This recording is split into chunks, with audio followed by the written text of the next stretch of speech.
नमस्कार, मैं डॉक्टर सीमा Sharma S Sanskrit classes में आपका स्वागत करती हूँ। आज हम संप्रदान कारक के कुछ अगले सूत्र करते हैं। इसमें क्या है, सबसे पहला तदर्थे चतुर्थी वाच्य।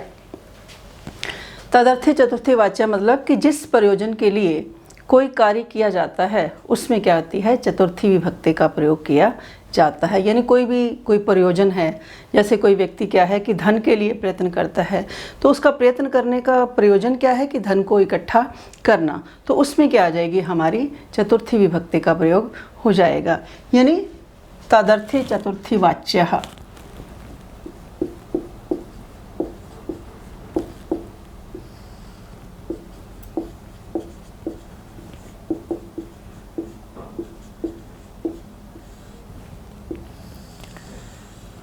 तदर्थे चतुर्थी वाच्य, इनमें संप्रदान संज्ञा नहीं होगी, केवल डायरेक्ट विभक्ति का ही प्रयोग किया जाएगा।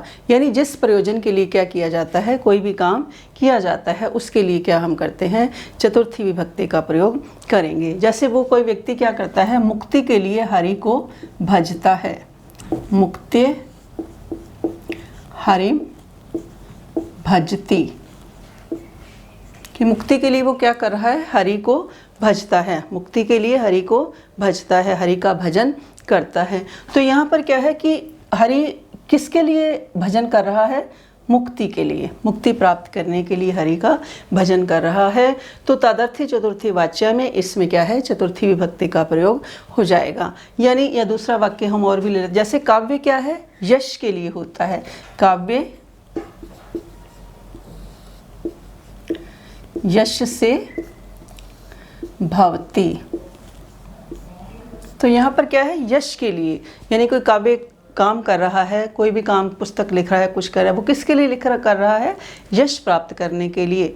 तो जिस प्रयोजन से जब कोई कार्य किया जाता है तो उस प्रयोजन में क्या होती है, चतुर्थी विभक्ति का प्रयोग किया जाता है। ये जैसे कुंडलाय हिरण्यम, कुंडलाय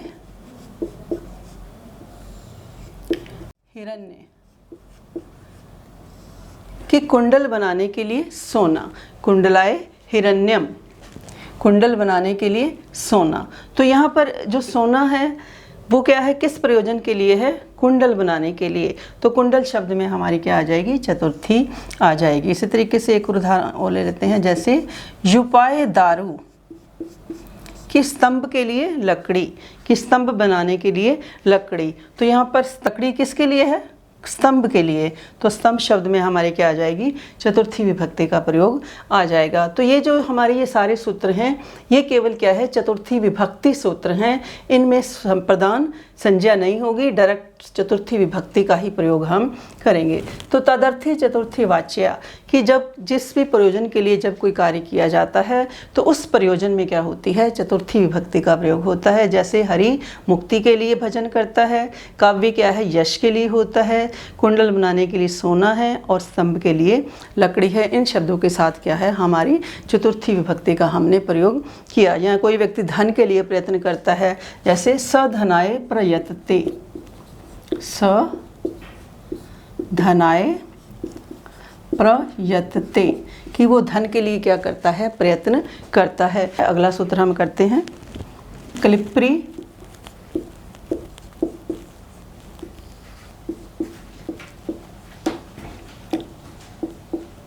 संपद्यमाने च। तो यहाँ पर क्या है कि क्लिप धातु अर्थात उत्पन्न होना या समर्थ होना के योग में इसके समानार्थक जितनी भी धातुएं हैं, उन धातुओं के योग में, चाहे संपद है, जन है या भू है, उसमें क्या होती है, उसका जो परिमाण है उसमें क्या होती है, चतुर्थी विभक्ति का प्रयोग किया जाता है। या दूसरे शब्द में हम कह सकते हैं कि जब भी कोई हम काम करते हैं, उस काम का जो फल है दूसरे फल की प्राप्ति के लिए किया जाता है। कि यानी जब भी कोई काम किसी दूसरे फल की प्राप्ति के लिए किया जाता है तो उसमें क्या आती है, चतुर्थी विभक्ति का प्रयोग किया जाता है। तो क्लिप धातु, क्लिप धातु के योग में उत्पन्न होना या समर्थ होना, इसके योग में क्लिप धातु उत्पन्न होना, समर्थ होना, उत्पन्न समर्थ, इनकी समानार्थक जितनी भी धातुएं हैं उन धातुओं के प्रयोग में यहाँ जैसे कोई भी धातु क्लिप, संपद, जन या भू हो सकती है, उसमें हम क्या करेंगे, चतुर्थी विभक्ति का प्रयोग कर देंगे। जैसे वाक्य है हमारा, भक्ति ज्ञान के लिए होती है, भक्ति ज्ञानाय कल्पते। भक्ति किसके लिए होती है, ज्ञान के लिए होती है। तो यहाँ पर क्या है कि ये जो भक्ति है, भक्ति कोई व्यक्ति कर रहा है तो उस काम के द्वारा क्या है कि वह दूसरे फल की प्राप्ति करना चाहता है, यानी भक्ति के द्वारा ज्ञान की प्राप्ति को वो करना चाहता है, ज्ञान को उत्पन्न करना चाहता है। तो यहाँ पर ज्ञान शब्द में क्या है, इस सूत्र के द्वारा क्या है, इसमें चतुर्थी विभक्ति का प्रयोग हो जाएगा। तो भक्ति ज्ञानाय कल्पते या संपद्यते, इस तरीके से हम लिख सकते हैं, कल्पते के साथ साथ संपद्यते या जायते, ठीक है, संपद्यते, जायते, अथवा क्या है कि भक्ति कि क्लिप धातु के योग में उत्पन्न होना या समर्थ होना, इसके योग में, और इसके से मिलती जुलती जो धातुएं हैं जैसे संपद है, जन है या भू है, तो उनके योग में क्या है कि जिससे हमें परिमाण की प्राप्ति होती है, फल की प्राप्ति हो रही है, यानी कर्म तो किया जा रहा है परंतु दूसरे फल की प्राप्ति के लिए किया जा रहा है, तो उस फल में क्या होगी, चतुर्थी विभक्ति का प्रयोग किया जाएगा। तो भक्ति ज्ञानाय कल्पते, भक्ति ज्ञानाय संपद्यते, भक्ति ज्ञानाय जायते, भक्ति ज्ञानाय भवति। अगला सूत्र हमारा क्या है, क्रिया अर्थ उपपदस्य च कर्मणि स्थानिनः है। क्रिया अर्थो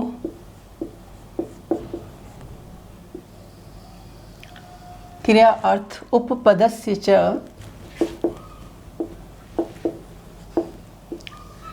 कर्मणि स्थानिनः।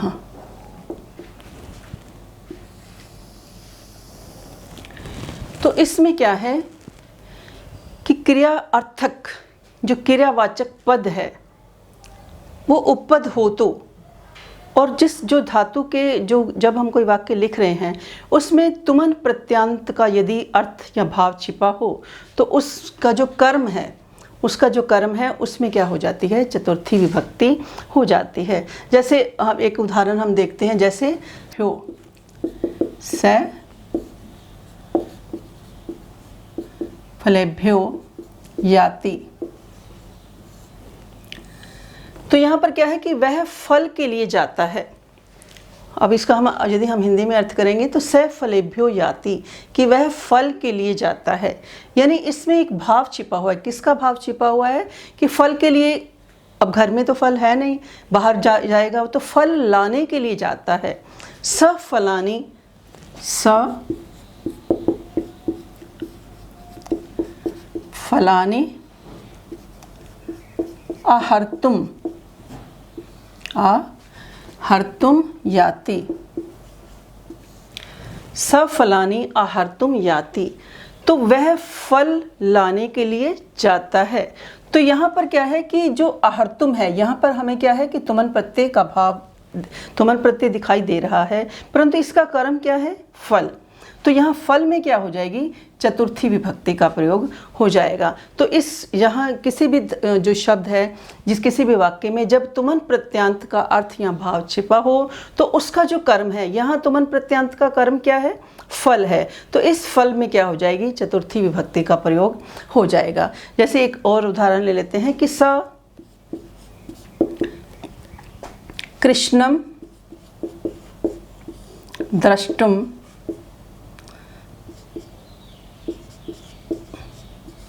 द्रष्टुम याति। तो यहाँ पर क्या है, देखो कि वह कृष्ण को देखने के लिए जा रहा है।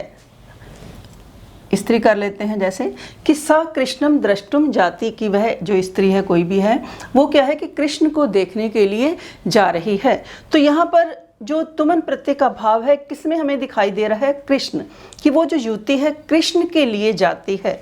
तुमन प्रत्यय का जो भाव है वो उसका कर्म क्या है, कृष्ण। तो इस कृष्ण में हम क्या कर देंगे, भक्ति कर देंगे। तो स कृष्णाय याति, स कृष्णाय याति, कि वह कृष्ण के लिए जाती है। यानी इसका क्या है कि क्रिया अर्थ का जो वाचक शब्द है और उपपद है उसमें क्या है, उस जो उपपद है उसके समीप है। यानी दो क्रिया के अर्थ को बताने वाला जो क्रियावाचक पद उपपद है उसको हम क्या करेंगे कि तुमन प्रत्यय जो हमें दिखा रहा है, परंतु तुमन प्रत्यय का जो कर्म है उसको हम क्या कर देंगे, चतुर्थी विभक्ति का प्रयोग हम कर देंगे। स कृष्णम द्रष्टुम जाति, तो यहाँ पर क्या है कि द्रष्टुम और आहर्तुम इन दोनों में क्या है कि जो कर्म है उसमें क्या है, भाव छिपा हुआ है। तो इस कर्म को यहाँ फलानी और यहाँ कृष्णम को हम क्या कर देंगे, इसमें चतुर्थी विभक्ति का प्रयोग कर देंगे। तो क्रियार्थक उपपदस्य च कर्मणि स्थानिन, कि जो क्रियार्थक क्रियावाचक पद और उपपद है उसका जो कर्म है उसमें क्या हो जाती है, चतुर्थी विभक्ति का प्रयोग हो जाता है। अगला करते हैं हम, तुम अर्थात च भाववचनात्, यानी भाववाची संज्ञा शब्दों से जब तुमन प्रत्यांत शब्द के अर्थ में क्या होती है, चतुर्थी विभक्ति का प्रयोग किया जाता है। भाववाची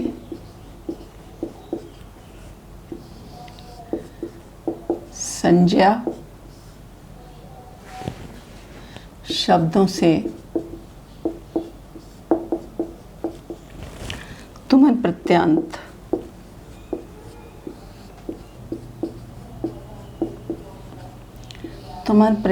शब्दों से शब्दों के अर्थ में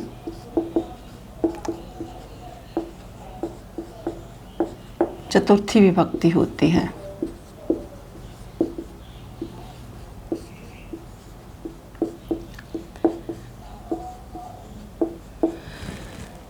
यानी भाववाची संज्ञा जो शब्द हैं कि तुमन प्रत्यांत शब्दों के अर्थ में क्या किया जाता है, चतुर्थी विभक्ति का प्रयोग किया जाता है। जो तुमन प्रत्यांत के अर्थ शब्द जो होते हैं जो घय प्रत्यांत हो परंतु तुमन का अर्थ देता हो, जैसे क्या है, स यष्टुम